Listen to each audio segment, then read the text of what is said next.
People, what's a secret you're taking to the grave, but willing to share anonymously? This happened around the time American Pie was released. My mom had baked a fresh apple pie for dinner before heading to work, leaving it on the counter to cool. I was home alone, and being the curious and not so bright guy that I was, I started thinking about that scene from the movie. One thing led to another, and I figured, why not give it a try? So, there was the pie, warm, fresh, and smelling amazing. Without really thinking things through, I went for it and put my flagpole in the pie. But the second I did, I realized my mistake. Turns out, freshly baked means piping hot. I ended up with some nasty burns on my dong and a whole lot of regret. I tossed the pie into the neighbor's trash, which was already out for garbage day, then ran to the store and grabbed a pre-made one. Problem solved.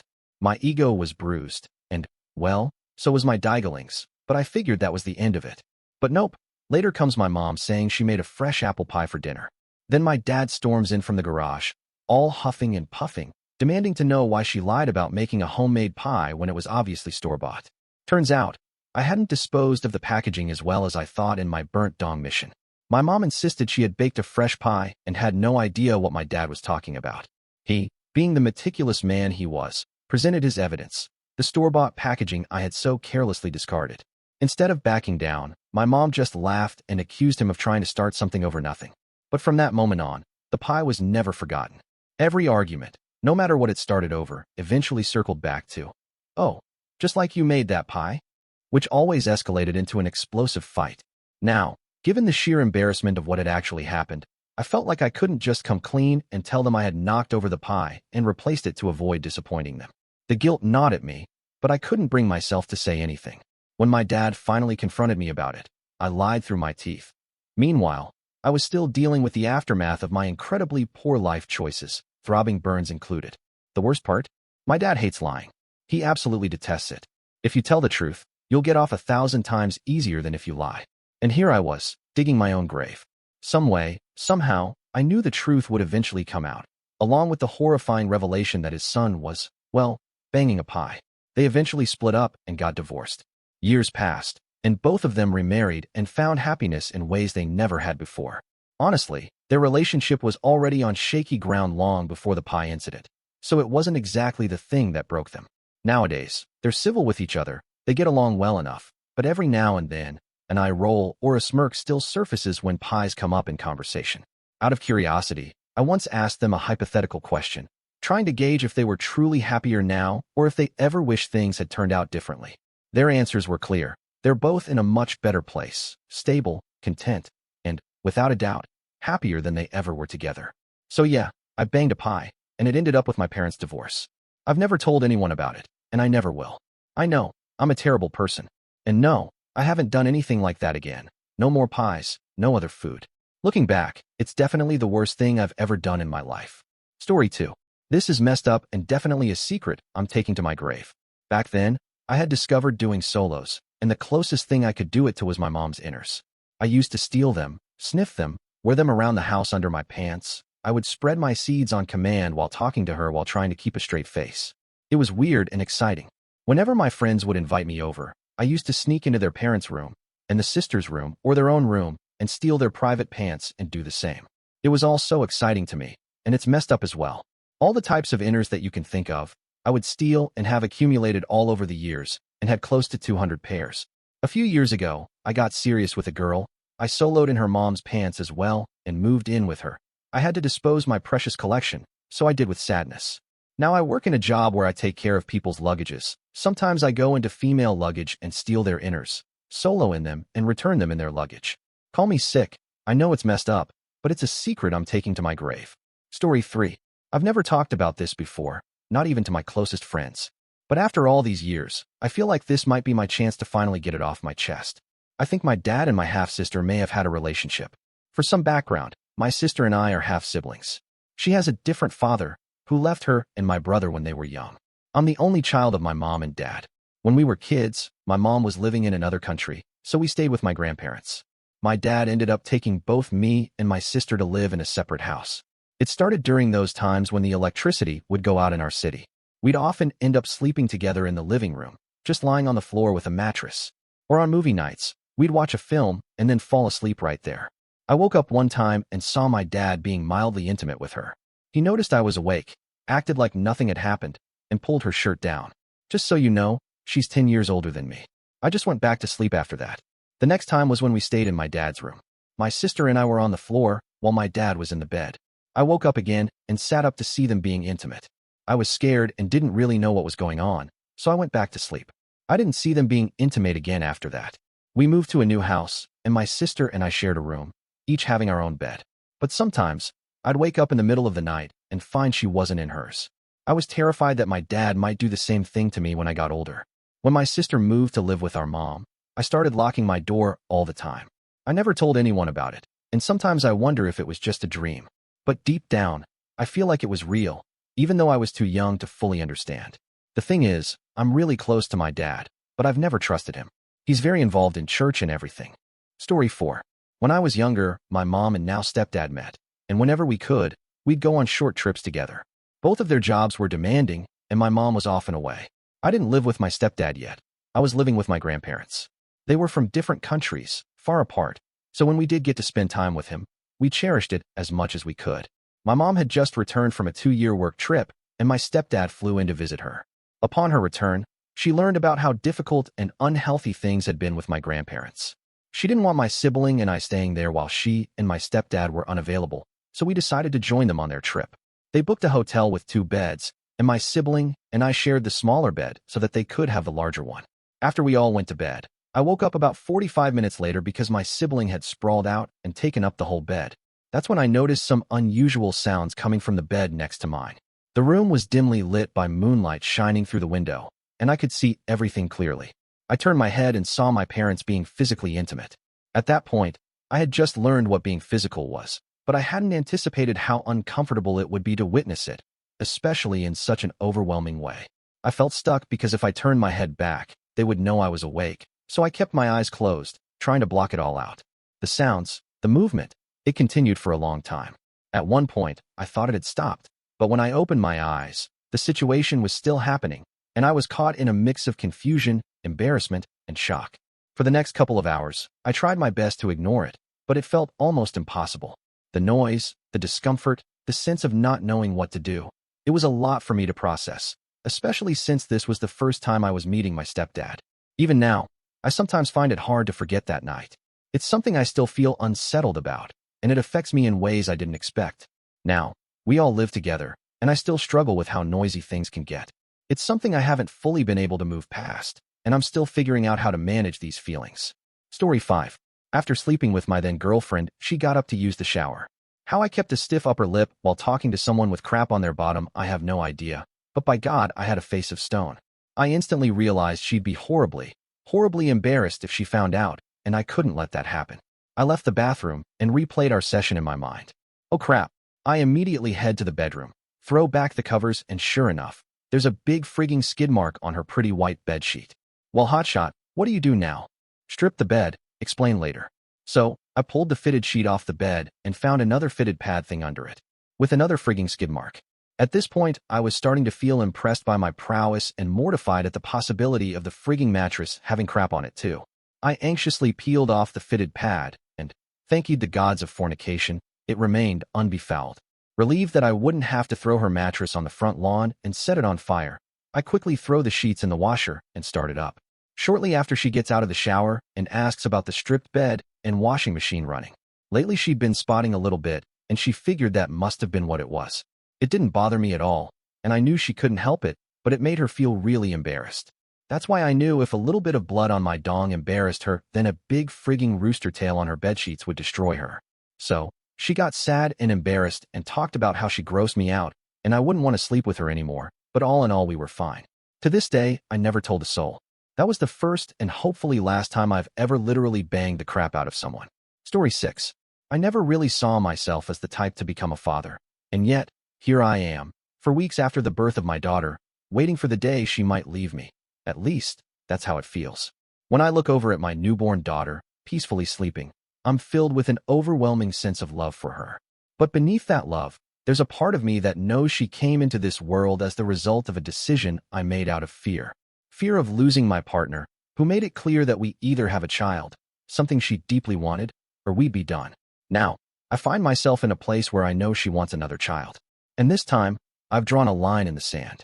I'm saying no, even if it means the end of our relationship. If I'm being honest with myself, part of me is even hoping that it does destroy what we have. It's a relationship that I've already sacrificed so much for.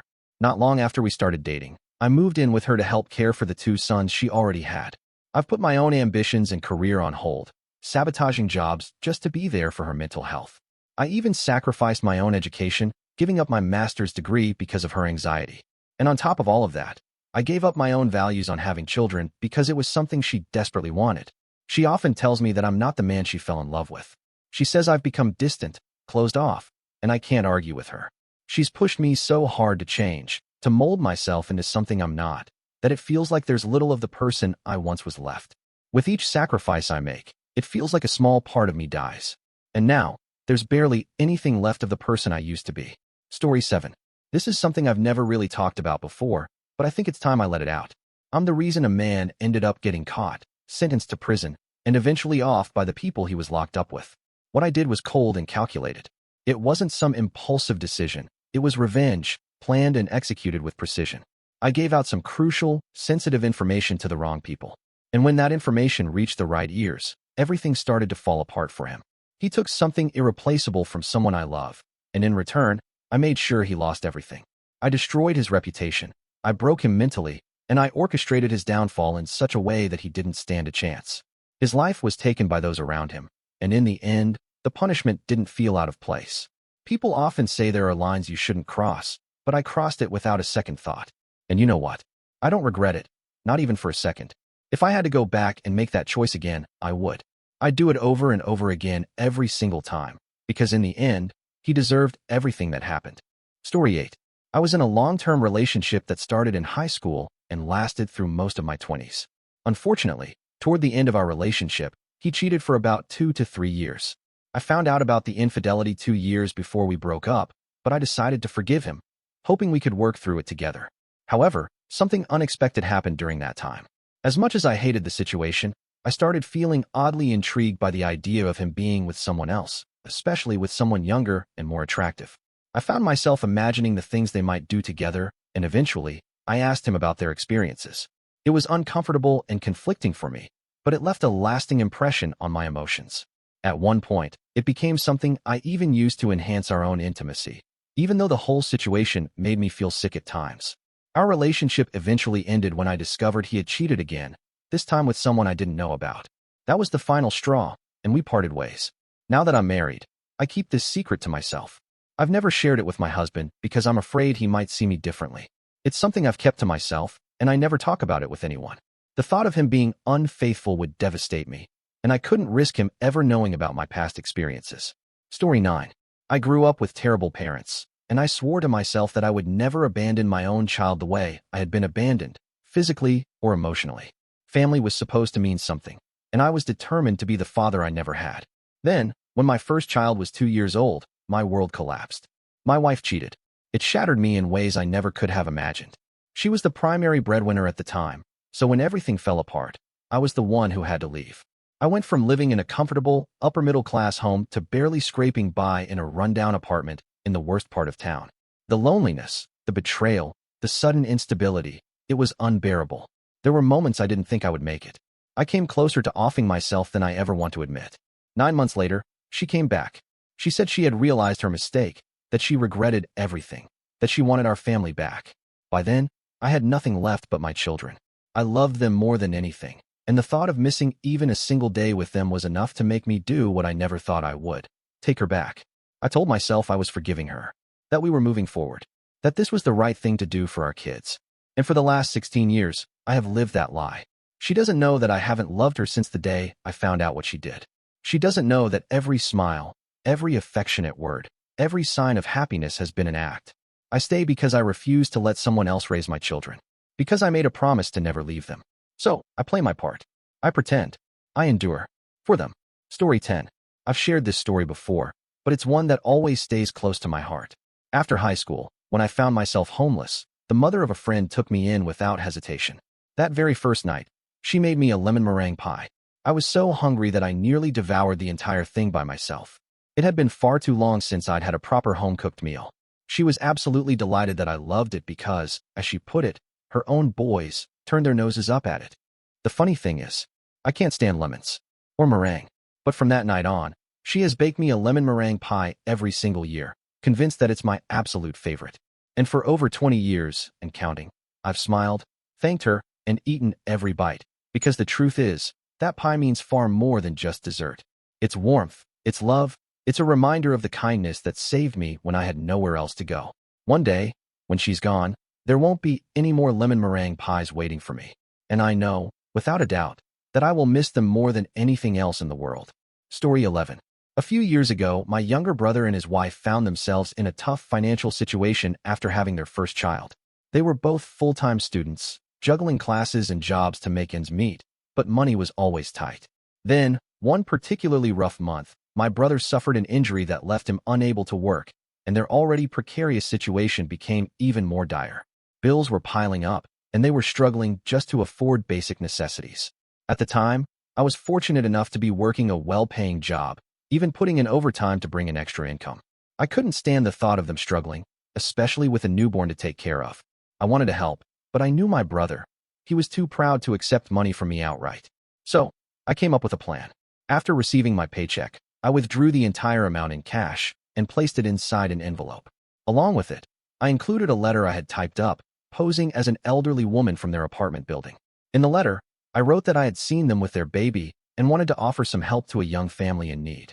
I kept it short, warm, and anonymous, hoping it would feel like an unexpected blessing rather than charity. Late that night, I drove over to their apartment and quietly slipped the envelope through their mail slot, making sure no one saw me. I never asked them about it afterward, but not long after, I heard my brother talking about how a kind stranger had gifted them enough money to get through the month. The sheer relief in his voice, the way he spoke about how much it had meant to them, it was all the repayment I ever needed. To this day, he has no idea it was me, and I plan to keep it that way. Ironically, life has a way of turning things around.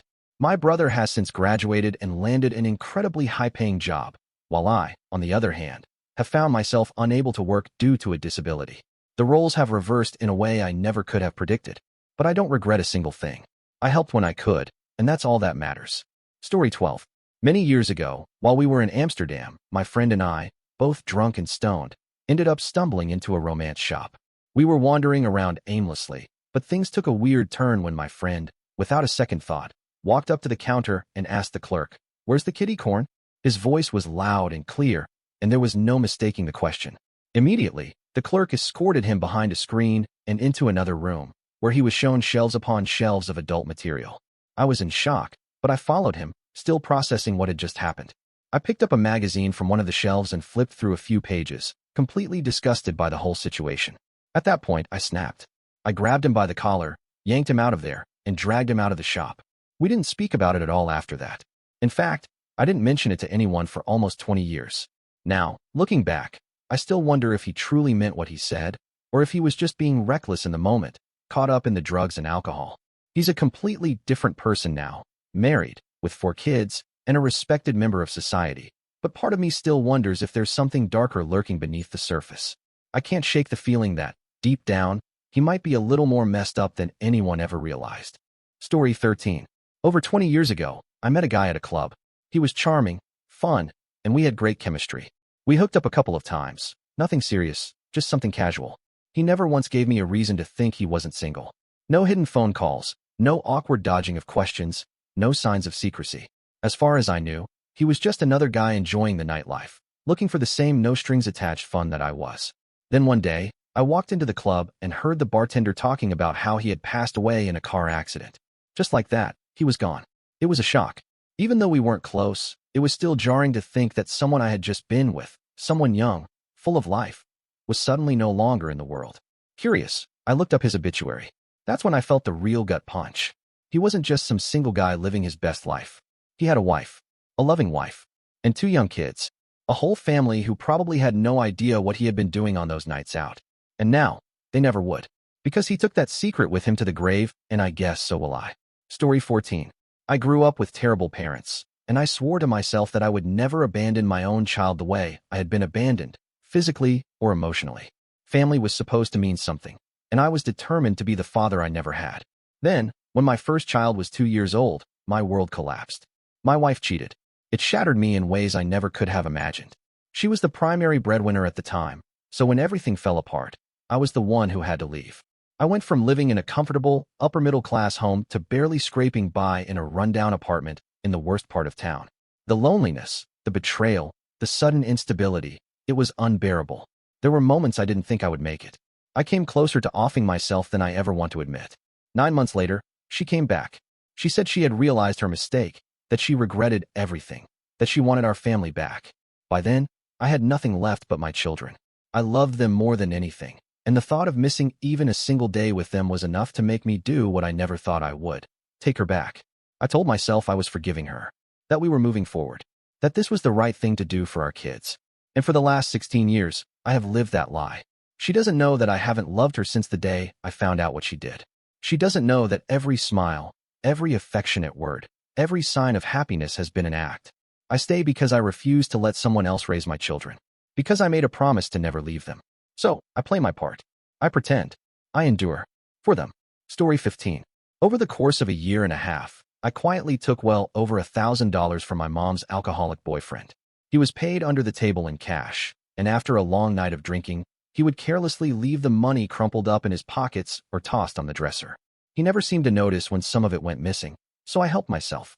That money bought me my first Stephen King hardcover, paid for several metal band concerts, and gave me a small sense of control in a life where I otherwise had very little.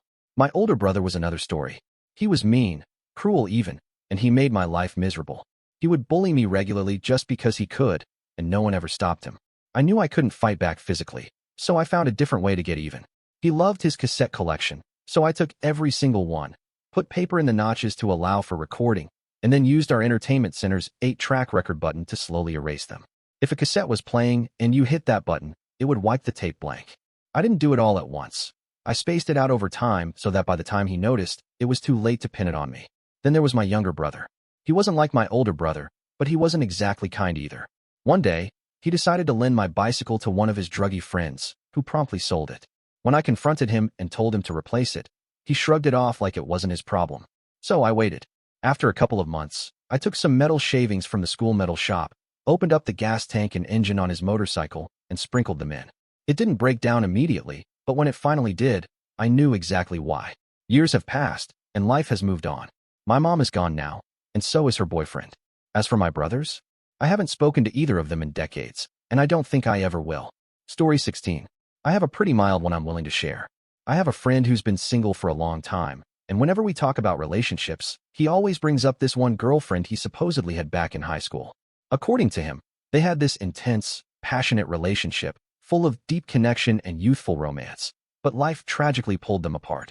Over the years, he's expanded on the story, adding more details and layers to their supposed history, as if it was some great love that just wasn't meant to be. What he doesn't know is that I'm fully aware this relationship never actually happened. I know for a fact that the girl he's talking about was never with him the way he claims. During the time frame of his so-called relationship, I personally know at least 3 different guys who hooked up with her, and later, she went on to have an actual long-term relationship with someone else before moving away. It's not even a case of him being cheated on or deceived. He was never her boyfriend. At best, he was a friend in her orbit, and from what I've gathered, he got a couple of pity hookups. But instead of accepting what it really was, he spent years reshaping the narrative to make it seem like they had a serious relationship. I don't have the heart to call him out on it, so whenever he brings her up, I just nod along and let him have his version of the past. Story 17. In the early days of my relationship with my wife, we were still figuring each other out and having a great time together. One day, she decided to surprise me and our friends with baseball tickets. She was really excited about it. The only problem was that she accidentally bought tickets for that afternoon instead of the following day. She didn't realize the mistake until it was too late, and she was pretty upset, thinking she'd lost all that money. She started to panic, not knowing what to do with them. Trying to help, I suggested she put the tickets on a resale site in case someone else might buy them. For a few hours, they didn't sell, and the situation was only getting worse. At that point, I couldn't just stand by and watch her stress over it. So, I went ahead and bought the tickets myself. I figured I'd rather deal with the financial hit than let her feel guilty or upset. When she found out, the look of relief on her face was priceless. It was worth it 100 times over to see her so relieved. After that, I relisted the tickets at a lower price to make a little of the money back, hoping that would soften the blow. But if she ever found out the truth, that I'd bought the tickets myself instead of just letting her take the loss, I'm pretty sure she would absolutely murder me. Story 18. Back when I was at Brigham Young University, Idaho, I used to get a kick out of sneaking around after dark in my homemade ghillie suit. It wasn't just a costume. It was a way to blend into the night and have a little fun at the expense of unsuspecting students. I'd wait for the students to walk by, and then I'd make a sudden movement or say something that would catch them completely off guard. The reactions were always priceless. People would jump, scream, or just freeze in shock. It was harmless, just a little thrill for me, but I loved how it could totally rattle someone. One time, I pushed it a little too far. I was out there, blending in with the shadows, when a campus security car rolled up. They must have spotted me moving, because I ended up getting chased by the cops. Luckily, I was fast. I managed to sprint around the corner of a building, dive into a garden bed, and lay flat against the ground.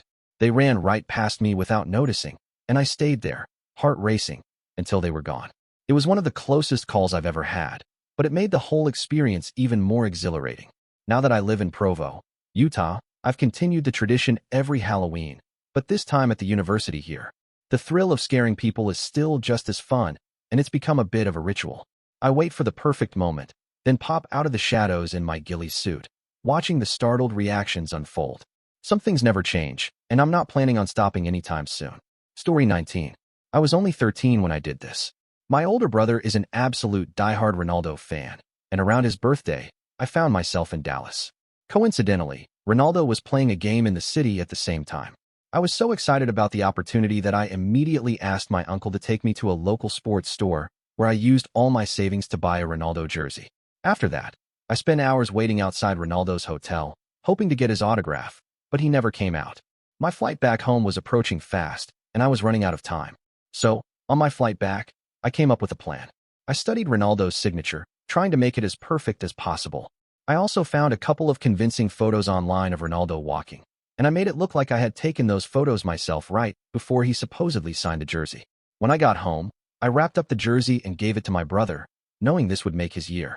When he opened it, he literally dropped to his knees, overwhelmed with shock and happiness. He was convinced it was the greatest gift he'd ever received, and 15 years later, he still talks about it weekly, saying it's the best thing anyone's ever given him. I can't take that joy away from him now, no matter how much of a lie it was. To the grave. Story 20. I'm going to share something that's pretty heavy. I was deployed overseas, and we had one guy in our unit who had a serious temper. He was always the gunner on the Humvees, and whenever a vehicle got too close, he would fire off warning shots, way more than anyone else in our platoon. I'm talking, he shot more than all of us combined. Anyway, I was assigned to a different detail for a couple of months, away from my platoon. When I came back, everything seemed to be the same. Fast forward a few years, and I was catching up with a friend who had been in my platoon. That's when I found out that this guy, the one with the short fuse, actually offed two people. A man in the head in his car, right in front of him, and also a guy on a bus when he was a passenger. The craziest part? They weren't even part of our unit. He just offed them. And to make it even more bizarre, this guy is now a police officer in North Carolina. It's hard to believe. Story 21. My younger sister and I were in high school together. She was easily the most beautiful girl in the whole school, but surprisingly, that ended up isolating her. She had a group of friends, but they were cruel to her, eventually pushing her out. One of them was her childhood best friend. It was clear that jealousy played a big role because my sister was one of the sweetest, most genuine people you could ever meet. One night, my rowdy friends and I were out causing mischief, like throwing glitter, beans, toilet paper. Nothing too destructive, just harmless pranks.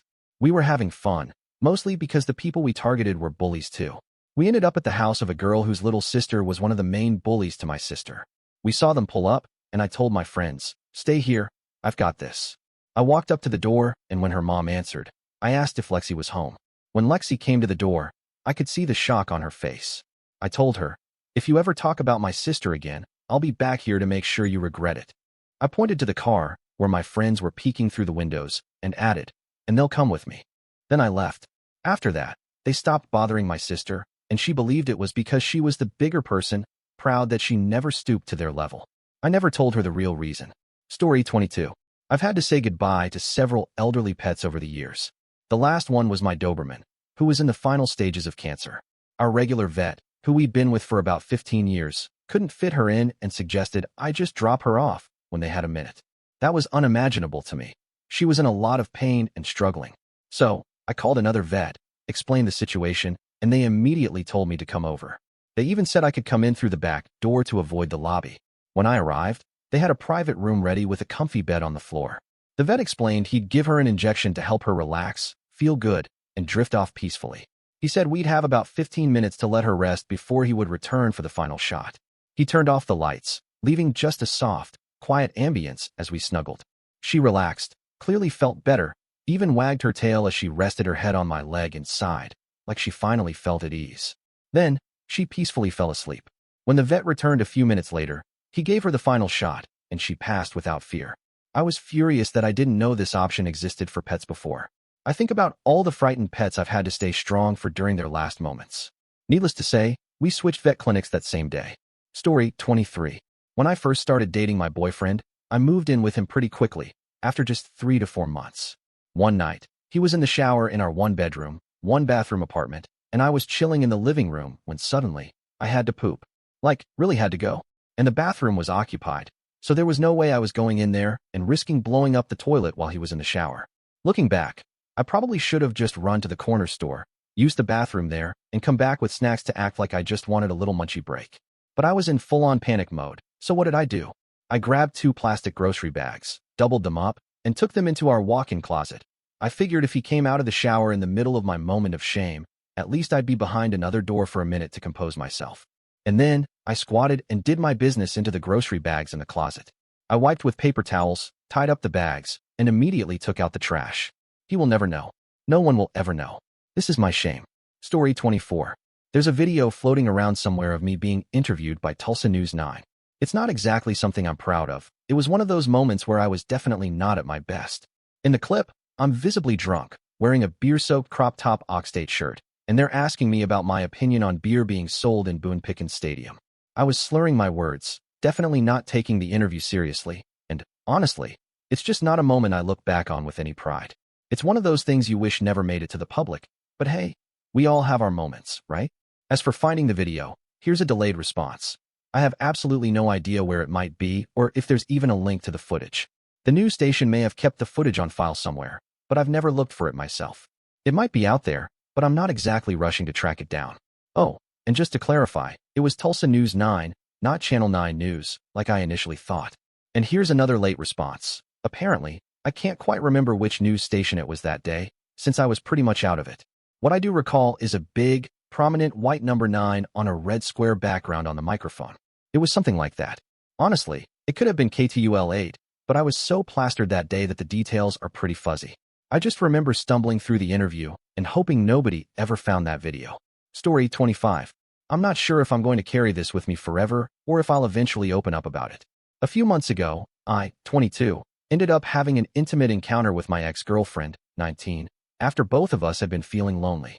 The next day, we agreed that it was a mistake and that we should move forward with our lives separately. But what started as a small mistake turned into a much bigger situation. She ended up pregnant.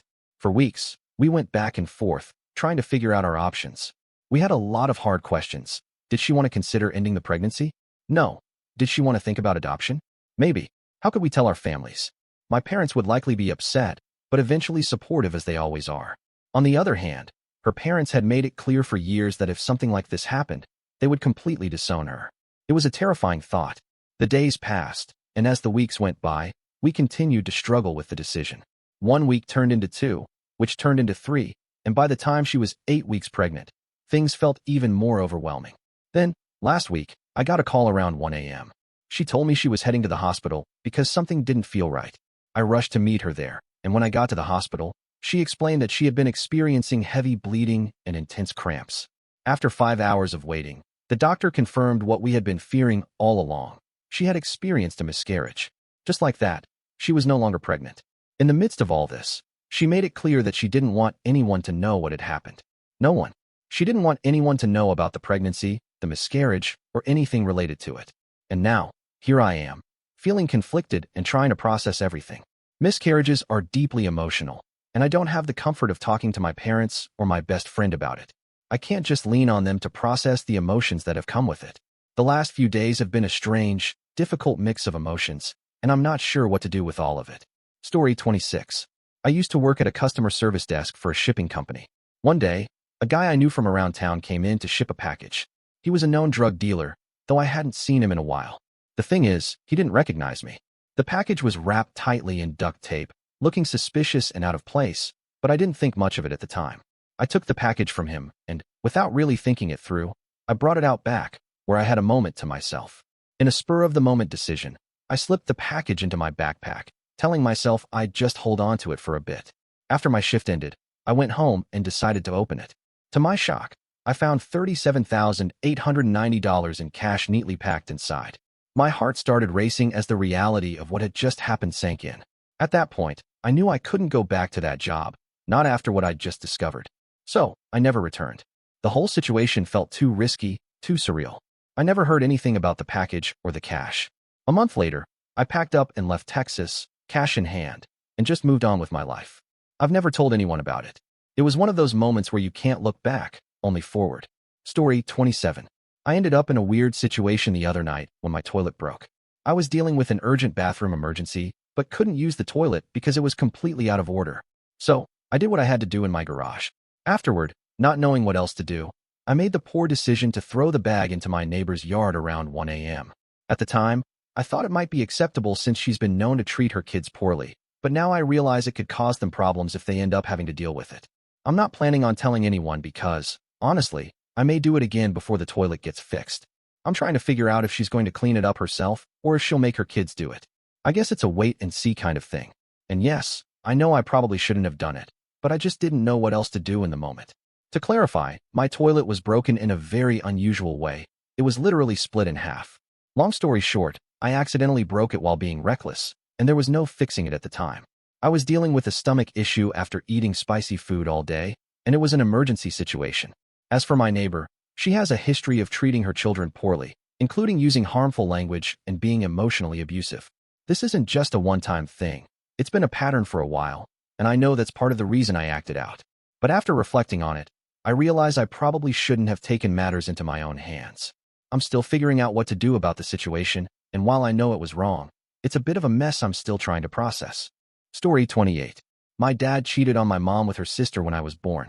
At the time, my aunt moved in to help my mom with me, the newborn, and that's when everything happened. I didn't know the full story until much later. My mom told me about it one night at a dinner party, when she was drunk. She started the conversation with, I know I sometimes sound like I hate you, but there's a reason. I had no idea what was coming. She then told me everything about what happened with my dad and my aunt. It was a shock, to say the least. Now, even though I love both of my parents, I can't help but feel that they're both really flawed people. It's hard to look at them the same way anymore. My dad, for obvious reasons, cheating with my mom's sister, and my mom for holding it against me. I've never felt fully free from the weight of that knowledge, and it's like I'm caught in the middle of their mistakes, even though I had nothing to do with any of it. Edit. Sorry for the confusion earlier. It was actually my mom who told me everything. I've never been allowed to meet my aunt, but I always thought it was because my mom didn't like my aunt's husband. I never questioned it until that night when my mom revealed the truth. Now I know that the real reason she kept me away from my aunt was because of what my dad did. And it turns out, my dad is the one to blame for everything. It's just a tough pill to swallow. Story 29. I did something that I really regret. I ended up having sex with both of my best friend's sisters, and it happened while he was asleep. I know it was a huge mistake, and looking back, I feel guilty about it. Just to clarify, it wasn't at the same time, and it was a very separate occurrence with each of them. Both times, there was a lot of alcohol involved, which probably clouded my judgment even more. But I still can't shake the feeling that I shouldn't have let things go as far as they did. I haven't told my friend about any of this, and I'm honestly not planning to. It's something I'm keeping to myself because I believe it was a bad decision, and I don't want to bring it up and hurt anyone, especially him. Story 30. A friend of mine recently shared something with me that really made me think about the things people go through in secret. She confessed that a few years before I met her, she had become pregnant by a man who didn't want anything to do with her or the baby. He wasn't supportive, and she had no intention of raising the baby alone. Financially, she simply couldn't afford to do it on her own. So, she made the decision to continue with the pregnancy, even though it was an incredibly difficult choice. She told me that she kept the pregnancy a secret from everyone at work because she feared being judged. Back then, the stigma around being an unmarried, pregnant woman was still very strong, and she didn't want to face the shame or embarrassment she thought might come with it. To keep things under wraps, she wore extremely baggy clothes, hoping no one would notice the changes in her body. She went through with the pregnancy, and she scheduled a C-section for a Friday afternoon. She took a half day off from work to give birth, and by the following Monday, she was back at her desk, keeping up with her routine as if nothing had happened. The baby, fortunately, found a loving home, as two of her close friends adopted the child. Despite everything she went through, no one at her workplace ever knew what had really happened. Hearing her story really struck me. It's hard to imagine how much she must have carried all on her own, keeping such a significant part of her life hidden for so long. I admire her strength in managing to navigate such a tough time while still maintaining her work life, even though I can't imagine how lonely it must have felt for her. It's a reminder that we never truly know what others are going through, no matter how normal their outward life may seem. Story 31. I recently found out that I was accidentally switched at birth, and my, not biological, parents have no idea. I'm 25, and a private investigator approached me not long ago with some shocking news. I was accidentally swapped with another family's baby at birth. It turns out the family I was switched with had always been a little suspicious of how their child's appearance didn't match their genes, so when their child was about 12, they decided to do a DNA test. After discovering the mix-up, they decided to wait until we were adults before reaching out to me, fearing that I might want to live with them or that their child might want to live with my family. So, they waited years before making contact. This is where things get even stranger. My biological mother is a well-known entertainer who's been in the public eye off and on for about 30 years. I remember seeing her on TV when I was younger, and my mom would always tell me that I looked just like her. I'd always laugh it off and go back to my room to play Perfect Dark on my N64, never giving it much thought. Back in 1999, we had no idea about the mix-up. Now, here's the kicker. Because of my biological mother's wealth and generosity, I've inherited millions of dollars, along with a lot of other valuable things. But here's the dilemma. Nobody will ever know where it came from. Not even my parents, the ones who raised me. People will obviously notice the money, and I plan to buy some extravagant things, but I have no idea how I'm going to explain it when people ask me where it all came from. TLDR, Reddit is gullible. Story 32. During my freshman year of college, I had one of those mornings where I was seriously hungover. It was the weekend, and I decided to head back to my parents' house to recuperate. I was wearing loose-fitting athletic shorts with no underwear, just trying to relax and recover. I was kind of rocking back and forth on the couch in front of the TV, trying to feel that satisfying slap. Any guy knows exactly what I mean. I was feeling pretty out of it, and thought I could let out a harmless little fart to relieve some of the pressure. But instead of a fart, something much more disastrous happened. Just at the wrong moment, a full-on stream of diarrhea squirted out. The timing couldn't have been worse, but thankfully, it didn't hit my shorts. It splattered all over the carpet instead. In a panic, I quickly ran to the bathroom to grab some toilet paper. When I returned to the living room, I was horrified to see my dad, who was on his hands and knees, cleaning up the mess. And to make it worse, he was yelling at our dog, thinking it was him who made the mess. The guilt was overwhelming, but I couldn't bring myself to tell him the truth. I just stood there, pretending it wasn't my fault, while my dad kept cleaning. I've never had the heart to admit it was my accident, and to this day, he still doesn't know the real story. Every time I look at him, I feel a twinge of guilt, but I don't think I'll ever be able to own up to it. Some things are just too embarrassing to confess. Story 33. When I was younger, I had a neighbor who constantly made a mess in their yard, turning it into what looked like a junkyard. They also let their kids run wild, causing chaos throughout the entire neighborhood. After trying to handle the situation peacefully, I went over and politely asked them to stop doing things that were upsetting everyone. But instead of cooperating, the response I got was that I was racist, and they threatened to target me, even saying they would accuse me of touching their kids if I ever talked to them again. Given that they were terrible people, I decided to take a different approach. I anonymously tipped off the cops, saying they were involved in selling drugs. I made these tips for about 4 months, asking a few friends to call in similar tips every so often. One day, I came home from school, and the whole neighborhood was outside on the street. There were cop cars and a van in front of their house. Turns out, the tips had worked. The cops had finally decided to investigate. But as I stood there watching, I saw the mother and father being let out in handcuffs. The cops had shown up with just 2 officers, but when they approached the door to talk to the parents, the father bolted out the back. This set off a full chase, and they managed to drag him back, search the house, and find a huge stash of pills, cocaine, and weed all over the place. Since they had kids, the authorities went after them hard, and in the end, both the parents were arrested for dealing, and their kids were taken away. I still wonder if what I did was the right thing, and I'll never tell anyone the truth. But after all that went down, at least they stopped causing problems in the neighborhood. It was a weird kind of justice, but I can't say I'm sorry about it. Story 34. I didn't graduate from college. Instead, I made the decision to pay $200 for a fake degree and had it shipped to my parents' house. To my surprise, they completely bought it. I even lied to my girlfriend at the time and all of my friends. They didn't know the truth, and I kept pretending that everything was fine. By the time I was in my 5th year, I realistically had about 1.5 years left to finish.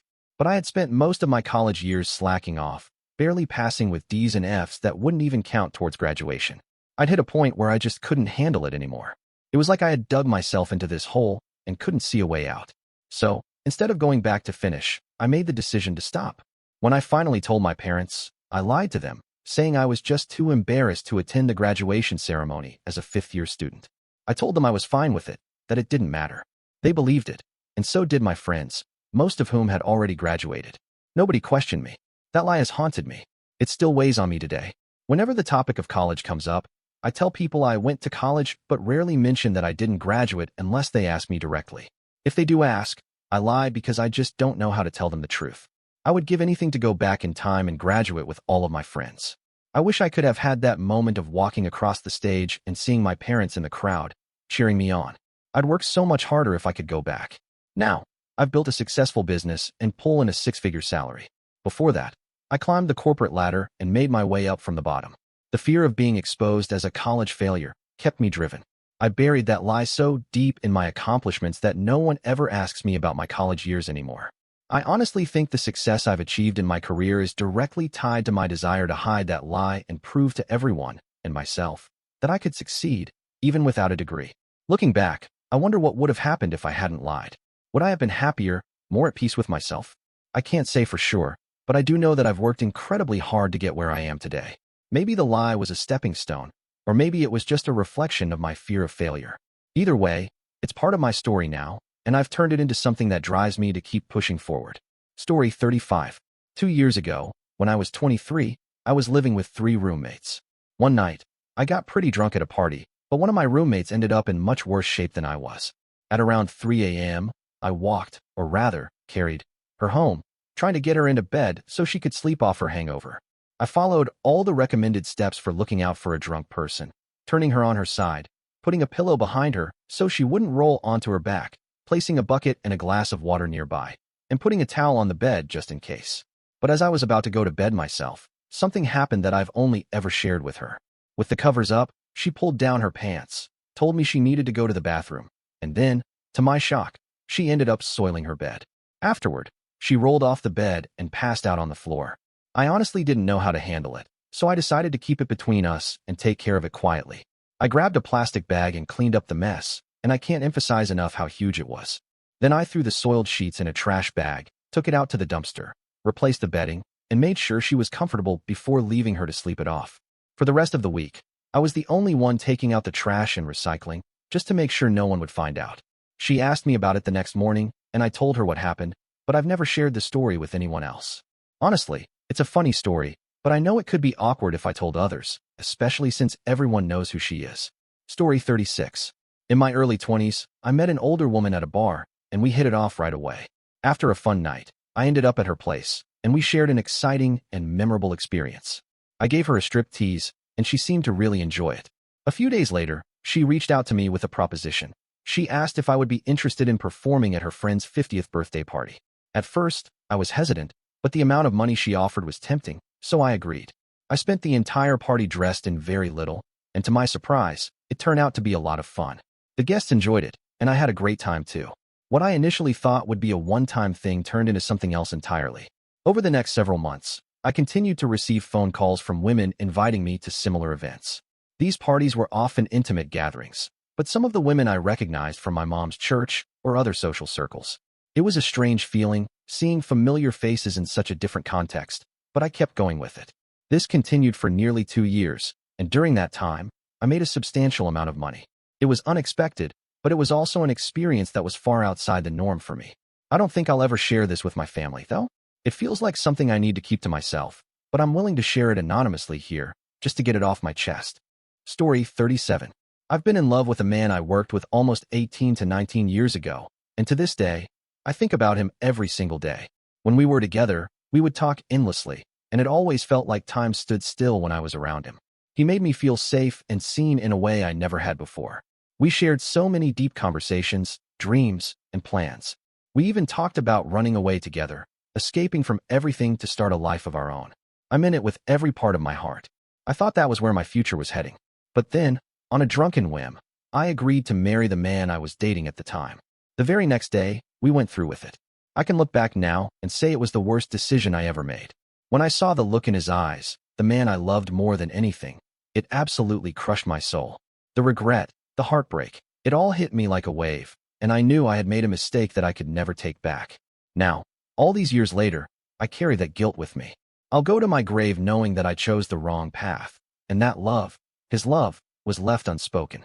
We never even held hands, never had the chance to see where that connection could have gone. Every day, I live with the weight of that lost opportunity, the life I could have had but never will. I check in on his social media from time to time. He never married, never had children. I know where he lives, where he works, every little detail, even though I'd never contact him. I've never reached out, and I never will. I respect the space between us now, but the truth is, if he ever needed me, I'd be gone in an instant. I would spend the rest of my life trying to make up for all the time I lost and all the things I never said. He doesn't know how much I've carried him with me all these years. I've tried to move on, but the love I have for him is something that will stay with me forever, even if it was never meant to be. Story 38. My wife found a pigeon one day sitting right in the middle of the road. It was clearly injured, its wing badly broken. She was immediately concerned and, in her usual compassionate way, decided to help. She named the pigeon Frank, and we wrapped him gently in a coat to keep him warm and safe. We took him home, unsure of what to do but determined to try and help him. I called around to several vets to find one that could take him in, and finally found one that was willing to see him. They told me they would do their best for the bird. A couple of days passed, and my wife, understandably, was asking about how Frank was doing. So, I emailed the vet for an update. The reply I received was heartbreaking. They informed me that Frank's injuries were too severe, and they had to put him down. Knowing how deeply this would devastate my wife, I couldn't bear to tell her the truth. So, I did what I thought was best at the time. I doctored the email. I altered the message to say that Frank was healing well and that the vet was hopeful he would be ready for release the following week. I didn't want her to feel that crushing sense of loss. Naturally, when I told my wife, she was overjoyed by the news. She was so happy that Frank was doing well and would soon be able to fly again. A little while later, a pigeon that looked very much like Frank wandered into our garden. My wife, convinced that this was indeed her beloved Frank, showered it with so much birdseed. She made sure it was well fed and never had to struggle to find food again. I do feel guilty about it sometimes because she still talks about Frank, even though we live in the countryside, and there are countless pigeons around. But I will never tell her the truth. She believes that Frank is living a happy life, and maybe it's better that way. It's a small lie I carry with me, but I can't bring myself to ruin her happiness over something that was done with the best of intentions. Story 39. More than 15 years ago, when I was 19, I went on vacation with a large group of people, including a bunch of my friends and their families. At that time, we were traveling abroad, and we had to pay for roaming services, so my friend and I would communicate using his dad's phone and mine. One night, I received a text from my friend's dad's number that simply said, "I love you, good night." I knew right away that it wasn't a message from my friend, and my mind immediately started racing with questions. I couldn't understand why he was texting this and who it was intended for. I talked to my parents about it, and they advised me to stay quiet until we knew more. The situation felt off, especially since he didn't even acknowledge it as a mistake. No, sorry, wrong number, nothing. It made me feel uneasy, and I even wondered if there was something inappropriate happening. A week into the trip, we were all heading out on a tour in a van. Randomly, I ended up sitting next to my friend's dad. A few minutes into the ride, he asked, "How far are we from our country?" My dad replied, "About an hour or so by plane." My friend's dad then pulled out his phone, and I started to panic. He searched for a contact, and when the first few letters of the name matched my last name, I realized that the goodnight message was actually meant for someone else. That's when I knew it had been sent by mistake. He then proceeded to text the person again, someone with a typical male name, saying, "So close yet so far, I miss you." I was completely stunned. My mind was racing. Was he gay? Was his wife aware of this? Was it an open marriage? It was a lot to process. After the trip, I spoke to my parents again, and they confirmed that it seemed like he was having an affair. 2 years later, I was at my friend's house with some of our other friends, and we were casually talking about various topics. After a couple of drinks, my friend opened up about how his dad had had an affair with a woman from his office. He had even saved her contact under a male name to avoid suspicion, and there had been a terrible legal battle because of it. They all suffered a lot because of what had happened, and they suspected that the affair had started around the same time as our vacation trip. I had to act surprised, pretending I was just as shocked as everyone else, all while hugging my friend in sympathy. To this day, my friend has no idea that I've known about the affair since almost the very beginning. Story 40. When I was 22, I began a casual relationship with a man named Steven, who was 15 years older than me. We started out as friends with benefits, enjoying each other's company and being open about the no-strings-attached nature of our arrangement. Over time, though, our connection became more meaningful, even if we both knew it wasn't something that would turn into a long-term commitment. Eventually, I began dating my now husband, and my relationship with Steven naturally shifted. While I started a new chapter with my husband, Steven and I remained friends, maintaining a cordial and respectful relationship. My husband has met Steven on a few occasions, and they've gotten along just fine. However, there's a part of my past that I've kept to myself, including the full extent of my relationship with Steven. One day, my husband casually brought up the idea that Steven might have had a crush on me at some point, probably because of the way we'd interacted in the past. I could tell by the way he said it that it was more of an observation than a serious question, and I didn't feel comfortable revealing the whole truth. Instead of explaining that Steven and I had been intimate regularly for about 3 years before I met my husband, I just responded with, "Probably," and quickly moved the conversation along. It's not that I'm hiding anything with ill intent, but I guess there are just some aspects of my past I'm not sure I'm ready to fully share, and I don't want to create any unnecessary tension or complications in my relationship. Story 41. At 18, I made a mistake in my long-distance relationship with Jack. He discovered my actions when he found personal messages on my phone and email. It caused a lot of emotional pain for both of us. I immediately ended contact with the other person, feeling guilty for my actions. I understand that the other person likely had struggles of their own, but that doesn't excuse my behavior. At 20, Jack asked me to marry him and come overseas, thinking it would prove my commitment. I agreed, but kept it private, only telling a few people I was moving for work. I got married and had to return to my hometown to wait for visa approval. During that time, I developed a close connection with a colleague, Bob, and we shared a flirtation that turned into something more. I convinced myself it was casual, thinking I would be leaving soon, but I ended up developing deep feelings for Bob. After I left for overseas, we continued to stay in touch, and after a few years, Bob admitted he couldn't handle the situation anymore, and I understood. He eventually married and had a child. He never knew I was married to Jack. I was left feeling lost, torn, and confused. Now, years later, I am still in love with Bob, but still married to Jack. I've been diagnosed with depression, as I've struggled with these unresolved feelings. I have not been intimate with Jack because I haven't been able to move on from Bob. Jack has never pressured me, and I've never opened up to anyone about my past. When people ask about having children, I lie and say I'm not ready, when the truth is, I only ever wanted children with Bob. I've never shared any of this in therapy. Seeing Bob with his family is painful, and I feel the weight of my past actions. I know I made mistakes, and part of me feels like I'm being punished for it. I'm conflicted about divorce because I'm scared of being alone, and I know Jack feels the same way. He doesn't know about my past, and I'm unsure how to move forward. Thank you for watching. If you enjoyed this video, be sure to give it a thumbs up, subscribe, and hit the bell icon so you never miss an update.